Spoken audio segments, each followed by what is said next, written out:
오늘 말씀의 제목은 재판하는 자의 지혜, 그렇게 정했습니다. 여기서 말하는 재판은 우리가 재판관이 돼서 조정하고 그런 일들뿐만이 아니라 일상에서 다른 사람들 사이에서의 중재하는 위치에 서는 것, 또 그런 경우에 우리가 어떤 태도를 가져야 될 것인가에 대해서 오늘 솔로몬의 지혜서인 잠언을 통해 주시는 교훈을 발견하고자 합니다. 먼저 다툼이 일어나는 이유, 우리가 재판하고 중재하기 전에 다툼이 일어나는 이유들은 어떤 것들이 있습니까? 무엇보다도 다툼에 휘말리지 않도록 미리 피하는 것이 가장 좋은 지혜로운 방법이겠지요. 그런데 사람들 사이에서 수시로 다툼이 일어난 이유가 뭡니까? 1절 말씀에서는 다름 아니라 술 때문에 그렇다라고 말합니다. 오늘 20장 1절 보십시오. 포도주 얘기 나오죠. 거만하게 하는 것, 독주, 떠들게 하는 것이라. 이에 미혹되는 자마다 지혜가 없다라고 말씀합니다. 대부분 이렇게 술 드시는 분들을 보면, 술집에 이렇게 있는 분위기들을 보면, 저는 이제 부모님들이 예수 믿으시고 나서 이제 제가 태어났고, 또 그러다 보니까 술을 접할 기회가 없었습니다. 안타깝게도. 그래서 술 마시면 어떤 기분일까 이건 잘 몰라요. 어떤 상황이. 근데 이게 보면 알잖아요. 일단 기본적으로 알코올이 들어가시면 소리가 커집니다. 그렇지 않으신가요? 물론 조용히 저 구석에 가서 울면서 자고 이러는 그 주도 이게 태도가, 주취하시는 태도들이 다 다양한데, 어떤 사람은 울고, 어떤 사람은 자고, 어떤 사람은 했던 말 또 하고 그런다고 그러시던데, 하여튼 다양한 모습들이지 않습니까? 근데 대부분 소리가 높아지는 것 같아요. 데시벨이 커지죠. 술이 들어가서 좋아서 그런지 모르겠지만, 알코올의 영향이 우리 자체를 이렇게 아드레날린을 분비시켜서 흥분하게 만드는지 모르지만, 1절의 말씀처럼 포도주 뭐예요? 거만하게 만들어. 독주의 기능이 뭐예요? 떠들게 하는 것이. 그러니까 사람이 술 마시고 알코올 때문에 이성을 잃어서 다툼을 벌이는 경우가 의외로 많다고 지혜서는 얘기합니다. 그 외에도 뭡니까? 자기 일을 제대로 감당하지 않는 게으른 자들 때문에 다툼과 갈등이 일어나지요. 또 다른 사람들이 자기보다 많은 재산을 소유한 것 때문에 시기하고 불평하는 자들 때문에 생기는 갈등 또한 있습니다. 4절 보시면, 게으른 자는 가을에 밭 갈지 아니하나니 그러므로 거둘 때에는 구걸할지라도 얻지 못하리라. 13절, 너는 잠자기를 좋아하지 말라. 내가 빈궁하게 될까 두려우니라. 내 눈을 뜨라. 그리하면 양식이 족하리라. 가난한데 다른 사람의 부를 부러워한다거나 게으르거나 이러면 다툼이 일어날 수 있다고 말씀하십니다. 또 의도적으로 다른 사람을 속이는 범죄로 인한 다툼도 있지요. 10절에 있는 말씀처럼, 한결같지 않은 저울추와 한결같지 않은 되는 다 여호와께서 미워하시느니라. 그러니까 악한 의도를 가지고 사람을 속이는 사람들이 있어요. 이 말씀의 배경은 당시에 장사하시는 분들이 추를 두 종류를 가지는 거죠. 돛박을 두 종류를 가지는 거예요. 그래서 이게 달아주고 물건 팔고 할 때 쓰는 추와, 또 자기가 장사하시는 장사꾼이 유익하게 사용하는 추가 다른 거예요. 돛박도 그렇죠. 저도 옛날에 시장 가서 보면 이렇게 물건 파시는 분이 되가 이게 네모난 되에 높이가 이만큼 올라온 돛박이 있잖아요. 지금도 그러신지 모르겠어요. 그죠? 그러니까 속이는 것, 악한 의도를 가지고 그렇게 범죄하는 경우 때문에도 다툼이 일어난다고 볼 수 있지요. 이런 일들, 교만, 게으름, 거짓, 탐욕, 이런 인간의 죄와 어리석음 때문에 다툼이 일어나는 경우가 많다고 말씀하십니다. 그러니까 다툼이 일어나기 전에 지혜자는 다툼에 휘말리지 않도록 미리 피하는 것이 지혜로운 선택이라고 본문은 말씀하시는 겁니다. 죄를 멀리하고 하나님이 기뻐하시는 삶을 성실하게 살아간다면 이웃과의 다툼에 어려운 상황에 빠지는 일은 그렇게 많지 않을 것이에요. 그런데 그런 일들 가운데 우리 보고 예수 믿는 사람이 중재해달라고 하는 경우가 있을 수 있기 때문에 재판하는 사람의 지혜는 어떤 것인가를 솔로몬은 말하고 있다는 겁니다. 또 불완전한 사람들의 모습을 보게 됩니다. 옳고 그름을 가리거나 화해를 중재할 때에 가장 중요한 것은 그 어느 쪽도 완벽하게 선하지 않다라는 것, 그리고 어느 한쪽을 일방적으로 믿어서도 안 된다는 겁니다. 우리 그렇지 않습니까? 양쪽 얘기 다 들어봐야 된다는 얘기 하잖아요. 이 사람 얘기 들으면 또 맞아요. 저 사람 얘기 들으면 또 맞아요. 제가 그런 성격이에요. 뭐 혈액형 가지고 그 사람 성격을 정하는 나라는 우리나라밖에 없다고 하는데 제가 그 꽁하고 소심한 트리플 A, 극소심 A형입니다. 교인들도 아셔야 돼요. 우리 목사 잘 삐지는구나. 아주 저 사람 팔랑귀구나. 누가 여기서 말하면 혹 하고요. 저쪽에서 말하면 혹 가요.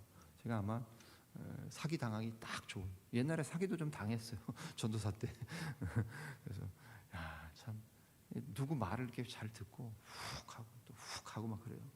그리고 잘 삐지고 혈액형 가지고 그러는데 하여튼 어느 한쪽의 말을 일방적으로 믿어서도 안 되고 또 어느 쪽도 완벽하게 선하지 않다는 사실을 인정하고 들어가서 왜요? 사람들이 완전하지 않습니다. 우리 주변에 있는 우리의 지체들 또한 저도 우리 자신뿐만 아니라 불완전합니다.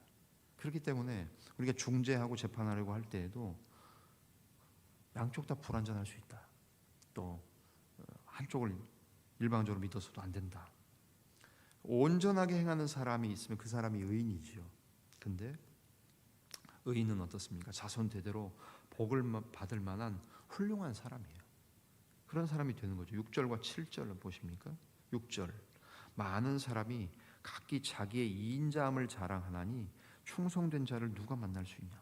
충성된 사람이 거의 없다는 거 아닙니까? 7절 온전하게 행하는 자가 의인이라 그의 후손에게 복이 있느니라. 오늘 이 새벽에 나오신 저와 여러분들, 온라인으로 유튜브로 여러분의 처한 상황과 환경 가운데서 기도하시는 종들, 우리가 오늘 6절과 7절에 있는 말씀처럼 하나님 앞에서 충성된 사람, 온전하게 행하는 자, 또 하나님 앞에 지혜로운 자 되게 해달라고 기도하고, 그러면 그 사람의 후손들에게도 복이 있다고 7절 말씀하지 않으십니까? 하나님 앞에서 정말로 자손 대대로 복을 만한 훌륭한 의인이 되는 것, 관계를 원만히 하고 갈등을 해소하는 역할을 감당하려면 결국 어떻게 됩니까? 양쪽의 이야기를 다 들어봐야, 모든 사람의 말을 다 들어보고 자초지종을 다 듣기 전까지는 판단을 주중지하고 유보하고, 헬라의 에포케 철학 때 배운 것 같은데, 판단 중지, 이쪽 이야기 다 들어봐서 우리 그리스도인들이 사람들 사이에 피스메이커가 되고 중재자가 되려고 그런 상황이 올 때 양쪽 얘기 다 들어보고 자초지종 다 듣고 그 전까지 판단을 유보하고, 특별히 나하고 가까운 사람의 말이라고 해서 무조건 믿어서는 안 되지요. 사람은 다 간사해요. 그리고 다 자기가 억울하고 자기 편에서 얘기하니까 나하고 가까운 사람의 얘기를 듣고 또 혹할 수 있는데, 그러면 안 된다는 겁니다. 이처럼 우리는 불완전한 존재라는 것을 인정하라고 솔로몬의 잠언은 말씀합니다. 그러면 이렇게 다툼이 일어난 이유도 살폈습니다. 사람들은 불완전하다는 것도 우리가 들었습니다. 그렇다면 어떻게 해야 됩니까? 갈등을 끝내는 명철한 판단을 하나님 주십시오라고 기도하며 나가야 될 것입니다. 특별히 우리가 양쪽 사이에서 시비를 가리는 경우가 처할 경우가 있죠. 그런데 그때 어떻습니까? 사람의 마음이 깊은 물처럼 그 속을 알 수 없다. 이걸 아셔야 되죠. 하지만 명철한 사람에게는 그 시비를 가리는 일, 또 그 속을 판단하고 알려고 하는 일 불가능하지만은 않다라는 거 아닙니까? 5절 말씀 보십시오. 5절 뭐라 그래요? 사람의 마음에 있는 모략은 깊은 물 같으니라. 그럴지라도 명철한 사람은 그것을 어떻게 해요? 깊은 물이라도 길어내는 사람이 명철한 사람, 지혜로운 자, 하나님 앞에서 견실하고 의로운 사람이 이런 사람이라는 거예요. 그러니까 우리 안에 있는 사람들을 판단하는 게 아니라 중재하는, 재판하는 상황에 처할 때, 이런 상황에 어떻게 우리가 지혜를 말해줄까 할 때, 그때마다 하나님 앞에서 우리의 마음의 깊은 곳에 물 같은 모략과 지혜가 있다. 5절에 이 말씀을 기억하시고, 그럴지라도 명철한 사람 그것을 길어낸다 그래요. 저도 어렸을 때 교회 갈 때마다 갔던 그 길에 우물이 있었어요. 근데 우물 그러면 항상 이게 이렇게 우물에 관한 전설들 있잖아요. 빠져 죽었다. 여기 고양이 쥐 빠져 죽었다.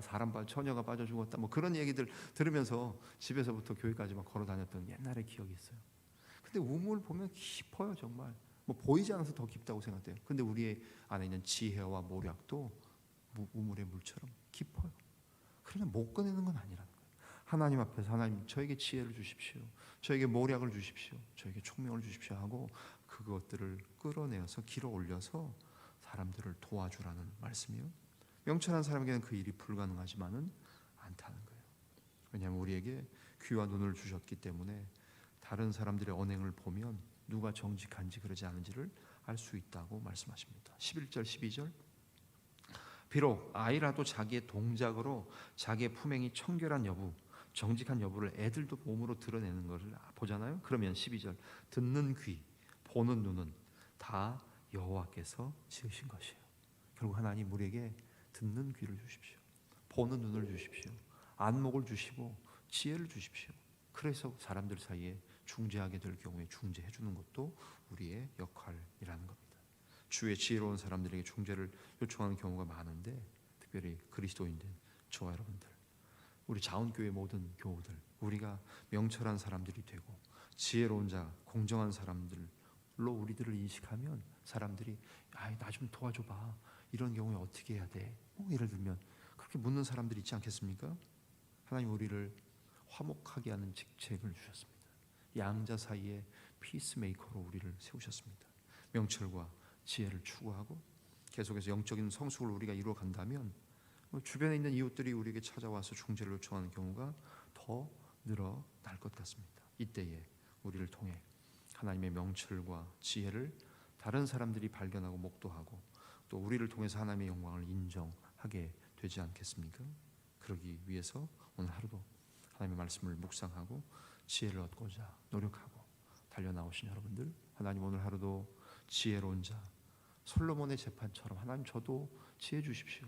우리의 자녀들도 지식과 공부 잘하는 그 머리뿐만 아니라 지혜를 주셔서 우리의 자녀들도 이 세상에서 하나님의 재판자로 솔로몬과 같은 지혜자로 이 세상에 지혜롭게 사람들 사이에 중재해주는 역할, 피스메이커 역할을 감당하는 우리의 자녀손들 되게 해달라고, 우리들 각자가 되게 해달라고, 오늘도 이런 일이 우리에게 닥칠 때 지혜로운 판단을 감당하시는 저와 여러분, 우리의 복되고 거룩한 삶이 되어지시기를 주님의 이름으로 간절히 축원합니다. 기도하겠습니다.